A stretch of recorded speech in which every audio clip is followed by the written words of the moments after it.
नमस्ते, welcome to inside Bharat. Bharat की पहचान और विविधता पर गहरी नजर। आज हम चर्चा करेंगे झारखंड पर। नमस्कार। जैसे अक्सर जंगलों की भूमि कहा जाता है, झारखंड वाकई में भारत की विविधता, संस्कृति और प्राकृतिक संसाधनों का एक बड़ा ही दिलचस्प संगम है।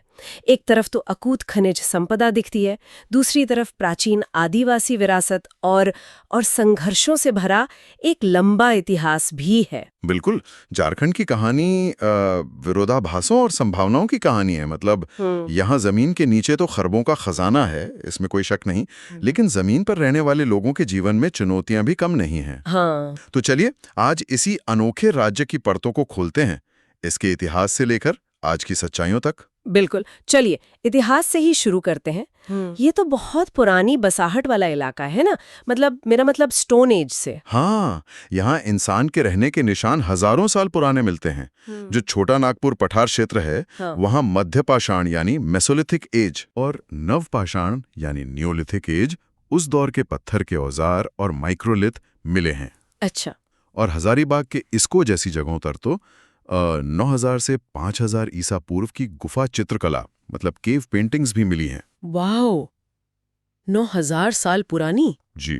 और दिलचस्प बात यह है कि यहाँ लौह युग आयरन एज का आगाज भी ईसा पूर्व दूसरी सहस्त्राब्दी के मध्य में ही हो गया था। काफी पहले। हाँ, काफी पहले। इसके प्रमाण सिंहभूम जिले के बारूडी जैसे स्थलों से मिलते हैं। और फिर बड़े साम्राज्यों का दौर आया होगा, मौर्य, गुप्त, मुगल। हाँ बिल्कुल। लेकिन क्या इन बाहरी शासनों के बीच यहाँ की अपनी आदिवासी पहचान वो बनी रही? बिल्कुल, यही तो झारखंड की खासियत है। जो यहाँ की प्रमुख जनजातियां हैं, मुंडा, उरांव, संथाल, हो, इन्होंने अपनी अलग सांस्कृतिक पहचान, अपनी भाषा और पारंपरिक शासन व्यवस्था, जिसे कहीं कहीं आज भी देखा जा सकता है, उसे बनाए रखा। बाहरी शासन का असर जरूर पड़ा, इसमें कोई दो राय नहीं, लेकिन उन्होंने अपनी स्वायत्ता, अपनी ऑटोनॉमी को बचाने के लिए हमेशा संघर्ष किया। अच्छा। जब भी उनकी जमीन, जंगल या संस्कृति पर खतरा आया, उन्होंने कड़ा विरोध किया।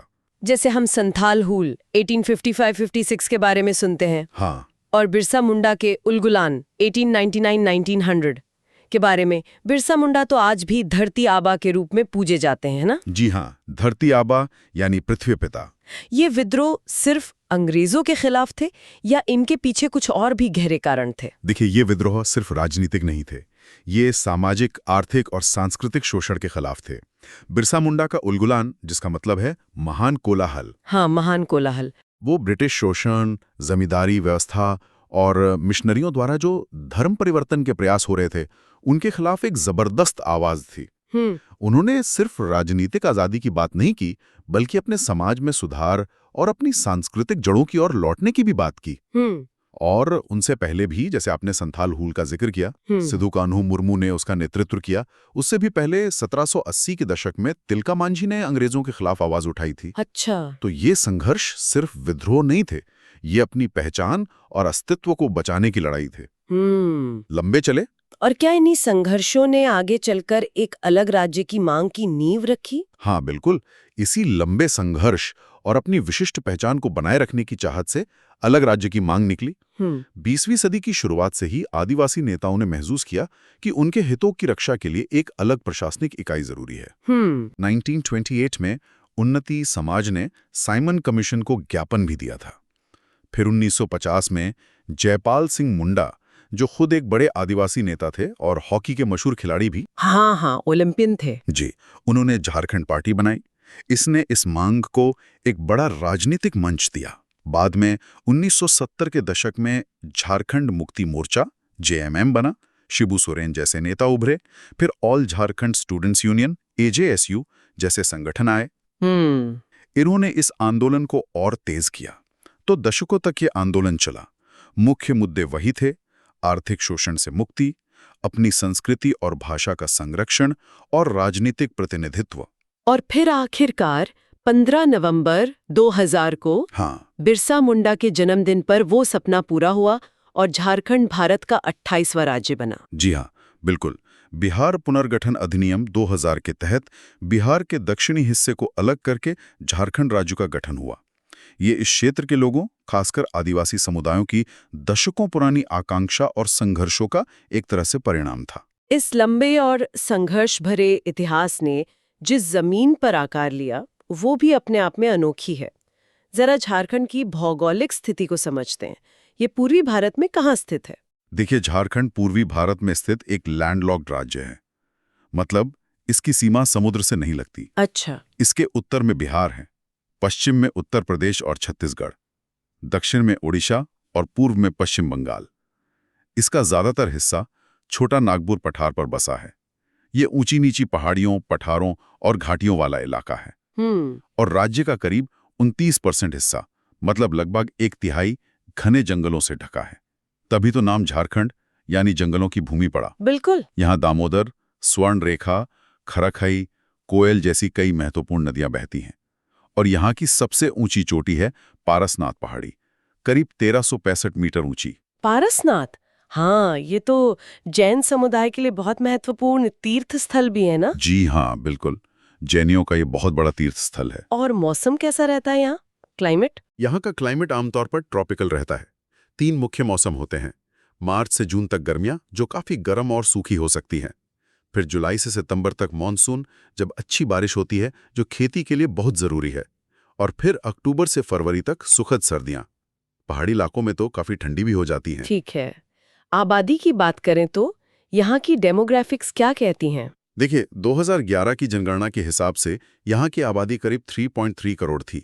जनसंख्या घनत्व लगभग 414 व्यक्ति प्रति वर्ग किलोमीटर। लेकिन सबसे खास बात है यहाँ की शेड्यूल्ड ट्राइब्स, यानी एसटी आबादी। हाँ।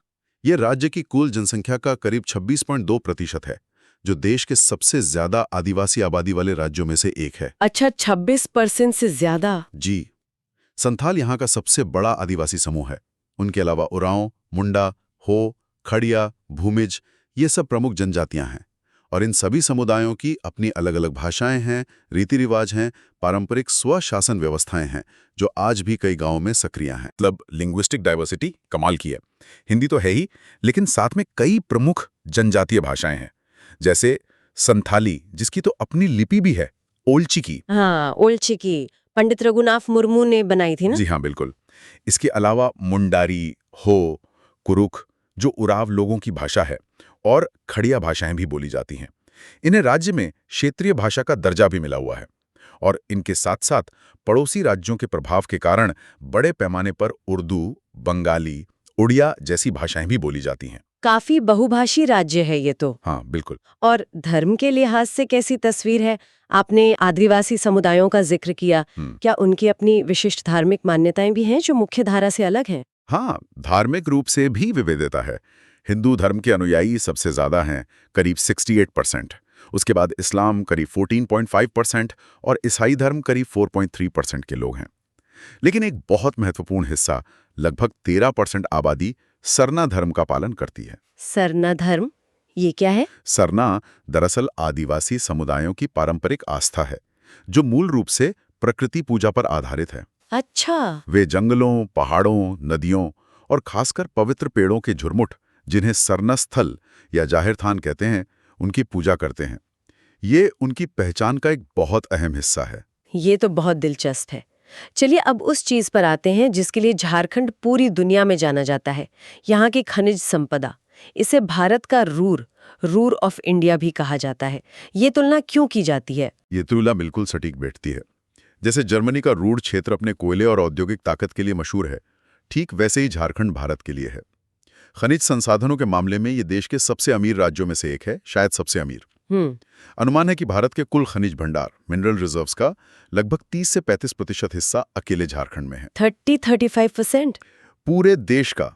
जी हाँ। और उत्पादन, प्रोडक्शन की बात करें तो देश के कुल खनिज उत्पादन का करीब 40% यहीं से आता है। अगर मूल्य के हिसाब से भी देखें तो देश के कुल खनिजों के मूल्य का लगभग 32% झारखंड का योगदान है।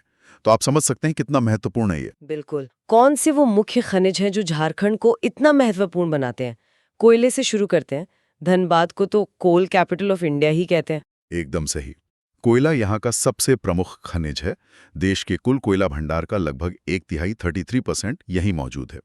धनबाद जिला और खासकर झरिया क्षेत्र कोयला भंडार और उत्पादन दोनों में सबसे आगे है। यहाँ बेहतरीन क्वालिटी का कोकिंग कोल मिलता है। कुकिंग कोल मतलब जो स्टील बनाने के लिए जरूरी है? हाँ बिल्कुल, वही कोयला जो स्टील बनाने के लिए बेहद जरूरी है। देश का लगभग सारा कोकिंग कोल यहीं से आता है।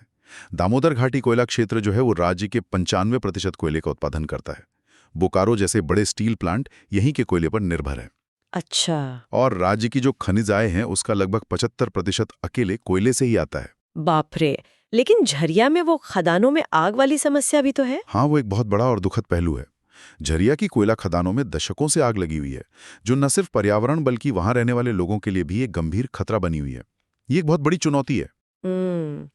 कोयले के बाद अभ्रक यानी माइका का नाम आता है, और कोडरमा का भी।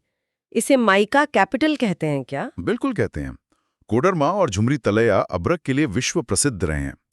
यहाँ बहुत ही उच्च कोटि का सफेद अभ्रक मिलता है, जिसे रूबी अभ्रक, रूबी माइका कहते हैं। रूबी अभ्रक। हाँ, इसकी क्वालिटी इतनी अच्छी है कि दुनिया भर में इसकी मांग है।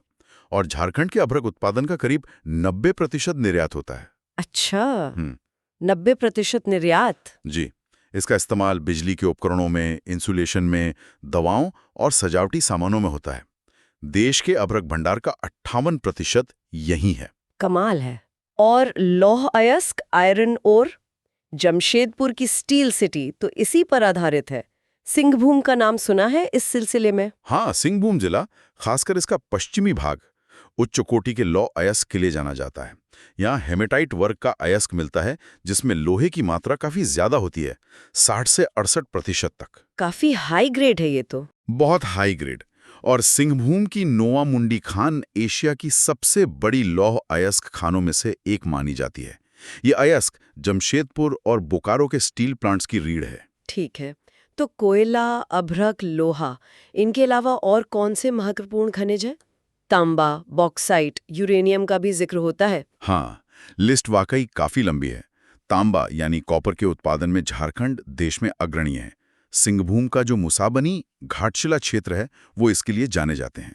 बॉक्साइट, जिससे एल्यूमिनियम बनता है, वो भी उच्च कोटि का मिलता है, खासकर लोहरदगा, पलामू और रांची के पठारी इलाकों में। और यूरेनियम के लिए पूर्वी सिंहभूम का जादूगोड़ा बहुत प्रसिद्ध है, जहां uranium corporation of India limited (UCIL) खनन करती है। हाँ, जादूगोड़ा का नाम सुना है। इनके अलावा पायराइट है, जिसका 95% उत्पादन यही होता है।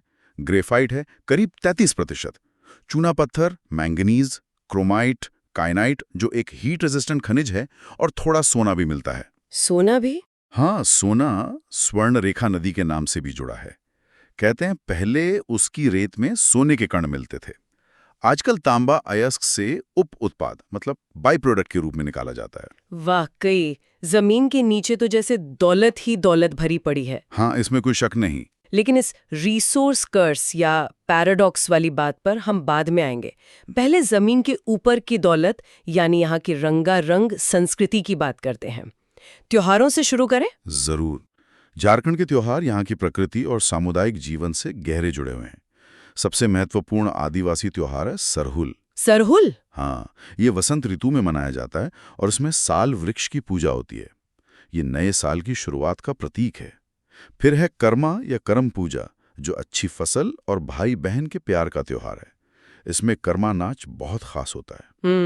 सोहराई, ये फसल कटाई के बाद मवेशियों, पशुधन को धन्यवाद देने का त्योहार है, और इस दौरान घरों को खूबसूरत सोहराई पेंटिंग से सजाया जाता है। अच्छा, सोहराई पेंटिंग इसी त्योहार से जुड़ी है। जी हाँ।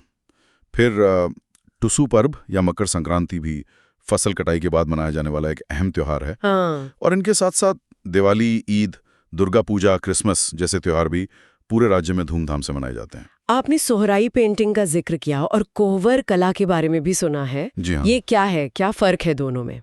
ये झारखंड की बहुत ही प्राचीन और विशिष्ट लोक कलाएं हैं, जिन्हें मुख्य रूप से महिलाएं बनाती हैं। इनमें प्राकृतिक रंगों का इस्तेमाल होता है, मिट्टी, कोयला, पत्तों का रस वगैरह। दीवारों पर ज्यामितीय पैटर्न, पशु पक्षी, पेड़ पौधे बनाए जाते हैं। सोहराई पेंटिंग, जैसा मैंने कहा, फसल और मवेशियों के उत्सव से जुड़ी हैं, जबकि कोहर कला वो शादियों के समय दूल्हा दुल्हन के कमरे को सजाने के लिए बनाई जाती है। उसमें प्रजनन और समृद्धि के प्रतीक होते हैं। अच्छा, ये फर्क है। दी। इनके अलावा पैतकार पेंटिंग है, जो कपड़े पर कहानी कहती स्क्रोल पेंटिंग है। डोकरा आर्ट, जो मोम का इस्तेमाल करके धातु की मूर्तियां बनाने की प्राचीन तकनीक है। Lost wax casting. हाँ, डोकरा आर्ट तो काफी फेमस। बहुत। और बांस बेत से बनी सुंदर वस्तुएं भी यहाँ की कलात्मकता को दर्शाती हैं। कला के साथ नृत्य और संगीत की बात न हो तो अधूरा लगता है। जी छऊ नृत्य का नाम तो अंतर्राष्ट्रीय स्तर पर भी जाना जाता है। बिल्कुल। छऊ नृत्य झारखंड की सांस्कृतिक पहचान का एक बहुत महत्वपूर्ण हिस्सा है। ये एक तरह का सेमी क्लासिकल नृत्य है जिसमें मार्शल आर्ट्स, कलाबाजी और रामायण महाभारत की कहानियों का अद्भुत संगम होता है। इसमें वो मुखौटे मास्क पहनते हैं ना? हाँ, इसकी खासियत है इसके मुखौटे मास्क, खासकर पुरुलिया और सरायकेला शैली में। झारखंड में सरायकेला छऊ का विकास हुआ। इसके अलावा पाइका एक जोश भरा मार्शल नृत्य है। इसमें नर्तक सैनिक की वेशभूषा में तलवार और ढाल लेकर नाचते हैं। वाह। झुमेर यहाँ का बहुत लोकप्रिय लोक नृत्य है जो खुशी के मौकों और त्योहारों पर किया जाता है। गोल घेरे में नाचते हैं। और भी कई नृत्य हैं जैसे डुमकच जो शादियों में सिर्फ महिलाएं करती हैं और हास परिहास से भरा होता है। फगुआ जो होली पर होता है। फिरकल जो भूमिज जनजाति का मार्शल आर्ट नृत्य है। कितने सारे नृत्य हैं। हाँ, बहुत विविधता है। और इन नृत्यों के साथ मांदर, नगाड़ा, ढोल, ढाक, शहनाई और बांसुरी जैसे पारंपरिक वाद्य यंत्रों का संगीत माहौल को और भी जानदार बना देता है। सुनने में ही इतना रंगीन और ऊर्जा से भरपूर लग रहा है। अब जरा खाने पीने की बात हो जाए। झारखंडी थाली में क्या खास होता है? यहाँ का खाना ज्यादातर सरल होता है, पौष्टिक होता है और स्थानीय रूप से जो चीजें मिलती हैं उनसे बनता है। चावल मुख्य भोजन है। धुसका बहुत लोकप्रिय है। ये चावल और दाल के घोल से बने तले हुए पैनकेक जैसे होते हैं। अक्सर नाश्ते में खाए जाते हैं। धुसका नाम तो सुना है। हाँ, लिट्टी चोखा जो बिहार में भी फेमस है, यहाँ भी खूब पसंद किया जाता है। चिरका रोटी चावल के आटे से बनी रोटी है। रुगड़ा एक तरह का स्थानीय मशरूम है जो बारिश के मौसम में मिलता है। इसकी सब्जी बहुत स्वादिष्ट होती है। अच्छा, रुगड़ा। हाँ, बांस के नए अंकुर यानी बांस करील की सब्जी भी पारंपरिक व्यंजन है। त्योहारों पर पिठा बनता है। ये चावल के आटे से बने मीठे या नमकीन पकवान होते हैं, अलग अलग तरह के। और पारंपरिक पेय में हड़िया है जो चावल से बनी हल्की बियर जैसी होती है, और महुआ जो महुआ के फूलों से बनी थोड़ी तेज शराब होती है। ये सामाजिक और धार्मिक अवसरों पर इस्तेमाल होती है। ठीक है, तो संस्कृति की झलक मिल गई। अब जरा शहरों, घूमने फिरने की जगहों और विकास की बात करते हैं। झारखंड के मुख्य शहर कौन-कौन से हैं? राजधानी तो रांची है जिसे सिटी ऑफ वाटरफॉल्स भी कहते हैं। ये राज्य का प्रशासनिक और कारोबारी केंद्र है। फिर है जमशेदपुर जिसे स्टील सिटी या टाटा नगर के नाम से जानते हैं। टाटा स्टील की वजह से ये शहर बसा और ये भारत के सबसे सुनियोजित, वेल प्लान्ड और साफ शहरों में गिना जाता है। हाँ, जमशेदपुर वाकई काफी साफ सुथरा शहर है। जी। धनबाद को कोल कैपिटल कहते हैं जो खनन और उद्योगों का गढ़ है। बोकारो भी अपने बड़े स्टील प्लांट के लिए मशहूर है। हजारीबाग अपनी प्राकृतिक सुंदरता और वाइल्ड लाइफ सेंचुरी के लिए जाना जाता है। और देवघर बैद्यनाथ धाम की वजह से एक बहुत बड़ा धार्मिक केंद्र है। घूमने की जगहों में झरनों का जिक्र तो रांची के नाम से ही जुड़ा है। और क्या है देखने लायक? झरने तो यहाँ वाकई बहुत खूबसूरत हैं। रांची के पास ही हुंड्रू फॉल्स हैं जो स्वर्ण रेखा नदी पर है और राज्य के सबसे ऊंचे झरनों में से एक है। हुंड्रू फॉल्स। हाँ, फिर जोहाना फॉल्स जिसे गौतम धारा भी कहते हैं, और दशम फॉल्स, ये सब देखने लायक हैं। प्रकृति प्रेमियों के लिए पलामू टाइगर रिजर्व का हिस्सा बेतला नेशनल पार्क है। यहाँ बाघ, हाथी और कई तरह के जंगली जानवर देखने को मिल सकते हैं। अच्छा, नेशनल पार्क भी है? जी। और नेतरहाट जिसे छोटा नागपुर की रानी कहते हैं, वो अपने खूबसूरत सूर्योदय और सूर्यास्त के नज़ारों और ठंडी आबो हवा के लिए मशहूर है। एक हिल स्टेशन टाइप का है नेतरहाट। हाँ, सुना है। और धार्मिक पर्यटन के लिहाज से देखें तो हाँ, देवघर का बैद्यनाथ मंदिर सबसे प्रमुख है। भगवान शिव के 12 ज्योतिर्लिंगों में से एक है। यहाँ सावन के महीने में तो लाखों श्रद्धालु आते हैं। जी, कांवर यात्रा होती है। बिल्कुल। पारसनाथ पहाड़ी जैन धर्म का सबसे पवित्र तीर्थ स्थल है। उनके 24 में से 20 तीर्थंकरों ने यही निर्वाण प्राप्त किया था। रजरप्पा में दामोदर और भैरवी नदी के संगम पर मां छिन्नमस्तिका का मंदिर है जो एक प्रसिद्ध शक्तिपीठ है। हाँ, रजरप्पा का मंदिर भी बहुत प्रसिद्ध है। जी। रांची का जगन्नाथ मंदिर भी देखने लायक है जो पुरी के मंदिर के तर्ज पर बना है। और ऐतिहासिक रुचि रखने वालों के लिए पलामू का किला भी है। ठीक है। अब शिक्षा और इंफ्रास्ट्रक्चर की क्या स्थिति है राज्य में? कुछ बड़े नाम तो हैं संस्थानों के, जैसे IIT ISM धनबाद। हाँ, शिक्षा के क्षेत्र में कुछ बहुत प्रतिष्ठित संस्थान हैं। धनबाद में इंडियन स्कूल ऑफ माइंस, जो अब IIT ISM है। रांची में Birla institute of technology, BIT Mesra. Jamshedpur में NIT है। और रांची में ही Xavier's institute of social service, XISS जैसे नामी मैनेजमेंट स्कूल भी हैं। लेकिन दूसरी तरफ देखें तो राज्य की कुल साक्षरता दर, लिटरेसी रेट, वो राष्ट्रीय औसत से कम है, खासकर ग्रामीण और आदिवासी इलाकों में। और उसमें भी महिलाओं की शिक्षा, ये एक बड़ी चुनौती बनी हुई है। अच्छा। टेक्नोलॉजी और IT सेक्टर धीरे धीरे बढ़ रहा है। रांची और जमशेदपुर में IT पार्क भी बने हैं। इंफ्रास्ट्रक्चर की बात करें तो सड़कों का नेटवर्क है, रेलवे लाइनें हैं, हवाई अड्डे भी हैं रांची, जमशेदपुर, देवघर में। हाँ, देवघर में भी अब एयरपोर्ट है। जी। लेकिन खासकर दूर दराज के ग्रामीण इलाकों में कनेक्टिविटी अभी भी एक मसला है। सुधार की जरूरत है। बिजली उत्पादन तो होता है, पर उसका समान वितरण और अनइंटरप्टेड सप्लाई कुछ क्षेत्रों में अब भी एक चुनौती है। अब अगर राजनीतिक परिदृश्य पर नजर डालें तो राज्य बनने के बाद से यहाँ काफी उथल-पुथल रही है, ऐसा सुनने में आता है। पॉलिटिकल सिनेरियो कैसा रहा है? हाँ, ये सच है। झारखंड ने अपने गठन के बाद से राजनीतिक अस्थिरता का एक लंबा दौर देखा है। अक्सर किसी एक पार्टी को स्पष्ट बहुमत नहीं मिला और गठबंधन सरकारें बनती बिगड़ती रही हैं। अच्छा। Bharatiya Janata party, BJP, Jharkhand Mukti Morcha, JMM, भारतीय राष्ट्रीय कांग्रेस, INC और राष्ट्रीय जनता दल, RJD, ये यहाँ की मुख्य राजनीतिक पार्टियां रही हैं। यहाँ की राजनीति में आदिवासी अधिकार, भूमि कानून जैसे Chota Nagpur tenancy act, CNT act और Santhal Pargana tenancy act, SPT act. हाँ, ये एक्ट्स बहुत महत्वपूर्ण है ना? बहुत महत्वपूर्ण है। ये आदिवासियों की जमीन को गैर आदिवासियों को बेचने से रोकते हैं, तो इनका संरक्षण एक बड़ा मुद्दा रहता है। फिर विस्थापन यानी डिस्प्लेसमेंट का मुद्दा, क्योंकि विकास परियोजनाओं और खनन के लिए जमीन अधिग्रहण होता है।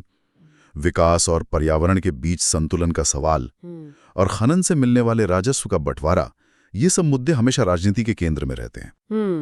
कुछ ऐसी अनोखी बातें या विशेषताएं जो सिर्फ झारखंड में देखने को मिलती हैं, कुछ खास? कई है। जैसे एक तो सरना कोड की मांग है। हाँ, इसका जिक्र पहले हुआ था। जी।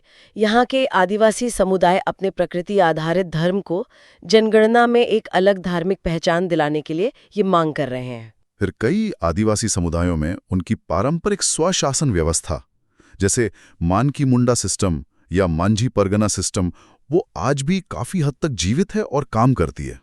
ये बहुत अनोखी बात है। अच्छा, मतलब पारंपरिक पंचायतें अभी भी सक्रिय हैं। हाँ, काफी हद तक। और एक और दिलचस्प बात है कि कई समुदायों में दहेज की जगह वधू मूल्य या गुनोंग की प्रथा है। इसमें वर पक्ष वधू पक्ष को एक तरह का कॉम्पेंसेशन देता है। ये तो बिल्कुल उल्टा है दहेज से। बिल्कुल। इसके अलावा यहाँ की समृद्ध जैव विविधता, बायोडाइवर्सिटी और पवित्र उपवन, जिन्हें सरना स्थल या जाहिर थान कहते हैं, ये न सिर्फ धार्मिक महत्व के हैं बल्कि बायोडाइवर्सिटी हॉटस्पॉट्स भी हैं। और एक बात जो अक्सर कही जाती है कि कई जनजातीय समाजों में महिलाओं की स्थिति और निर्णय लेने में उनकी भागीदारी वो मुख्य धारा के समाज की तुलना में कई बार बेहतर दिखती है। पर यहीं पर वो विरोधाभास, वो पैराडॉक्स सामने आता है जिसका जिक्र आपने शुरू में किया था और मैंने भी। एक राज्य जो प्राकृतिक और खनिज संपदा से इतना माला माल है, वहाँ गरीबी और पिछड़ापन क्यों है? ये रिसोर्स पैराडॉक्स या संसाधन अभिशाप क्या है, इसे थोड़ा और समझाएंगे? हाँ, ये झारखंड की सबसे बड़ी विडंबना है और सबसे बड़ा सवाल भी। अकूत खनिज संपदा होने के बावजूद राज्य की आबादी का एक बड़ा हिस्सा, खासकर ग्रामीण और आदिवासी इलाकों में, गरीबी और बुनियादी सुविधाओं की कमी से जूझ रहा है। इसे ही रिसोर्स पैराडॉक्स कहते हैं। मतलब जमीन तो सोने की, पर लोग फिर भी मुश्किलों में जी रहे हों, ऐसी विरोधाभासी स्थिति। इसके कई कारण हैं। एक तो संसाधनों का सही प्रबंधन ना हो पाना, खनन से होने वाले मुनाफे का न्यायसंगत बंटवारा ना होना, विकास का समावेशी यानी इंक्लूसिव ना होना। फिर खनन के कारण बड़े पैमाने पर विस्थापन होता है, लोग अपनी जड़ों से उखड़ जाते हैं, पर्यावरण को भारी नुकसान पहुंचता है और पुनर्वास की व्यवस्था अक्सर अपर्याप्त होती है। हाँ, ये तो बड़ी समस्याएं हैं। जी।